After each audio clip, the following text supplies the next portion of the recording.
மதுரை மாவட்டம் திருமங்கலம் பகுதியைச் சேர்ந்த ராஜேஷ்குமார் என்பவருக்கும் உசிலம்பட்டி பகுதியைச் சேர்ந்த அபிநயா என்பவருக்கும் கடந்த ஆண்டு திருமணமானது. பெங்களூருவில் உள்ள ஒரு தனியார் ஐடி நிறுவனத்தில் ராஜேஷ்குமாரும் சென்னையில் உள்ள ஒரு ஐடி நிறுவனத்தில் அபிநயாவும் தனித்தனியாக தங்கியிருந்து பணிபுரிந்து வந்த நிலையில் திருமணமான 2 மாதத்தில் இருவருக்கும் சண்டை ஏற்பட்டுள்ளது. மனம் ஒத்து போகாத இருவரும் விவாகரத்து செய்து கொள்ளலாம் என பேசி முடிவெடுத்த நிலையில் தனக்கு விவாகரத்து கோரி கடந்த ஏப்ரல் மாதம் திருமங்கலம் அனைத்து மகளிர் காவல் நிலையத்தில் அபிநயா புகார் அளித்தார். இதை அடுத்து கணவன் மனைவி இருவரையும் பேச்சுவார்த்தைக்கு அழைத்து காவல் ஆய்வாளர் கீதா விசாரணை மேற்கொண்ட போது இருவருமே பிரிந்து விடலாம் என்பதில் உறுதியாக இருந்தனர்.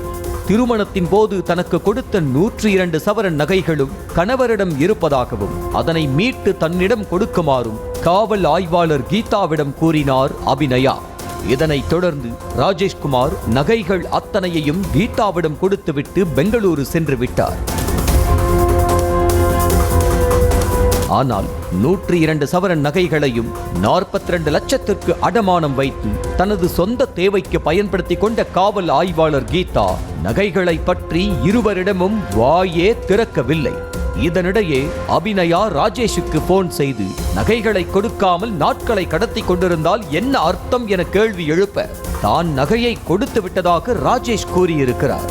இதைத் தொடர்ந்து காவல் ஆய்வாளர் கீதா நகையை கொடுக்காமல் காலம் தாழ்த்துவதாக மதுரை டிஐஜி ரம்யா பாரதியிடம் புகார் அளித்தார் ராஜேஷ்குமார். அந்த புகாரின் பேரில் விசாரணை மேற்கொண்ட டிஐஜிக்கு காவல் ஆய்வாளர் கீதா நகைகளை அடமானம் வைத்த விவரம் தெரிய வர அவரை சஸ்பெண்ட் செய்ததோடு நகைகளை உடனடியாக ஒப்படைக்கவும் உத்தரவிட்டார். ஆனால் 70 சவரன் நகைகளை மட்டுமே அபிநயாவிடம் ஒப்படைத்த கீதா மீதமுள்ள 32 சவரன் நகைகளை கொடுக்க 3 மாத கால அவகாசம் கேட்டுள்ளார்.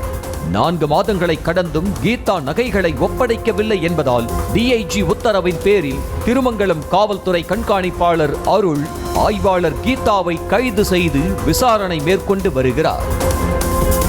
நகைகளை உரியவரிடம் ஒப்படைக்காமல் தனது சொந்த தேவைக்கு ஆய்வாளர் கீதா பயன்படுத்தி உள்ளது உறுதி செய்யப்பட்ட போதே சஸ்பெண்ட் நடவடிக்கையோடு சேர்ந்து ஏன் கைது நடவடிக்கை மேற்கொள்ளவில்லை என கேள்வி எழுப்பும் பொதுமக்கள் உடனுக்குடன் நடவடிக்கை எடுக்க வேண்டிய காவல்துறையிலேயே இது போன்ற மெத்தனம் காட்டினால் சரியா எனவும் கூறி வருகின்றனர்.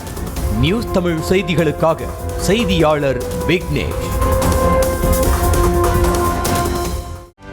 செய்திகளை உடனுக்குடனும் துல்லியமாகவும் தெரிந்து கொள்ள சப்ஸ்கிரைப் பண்ணுங்க.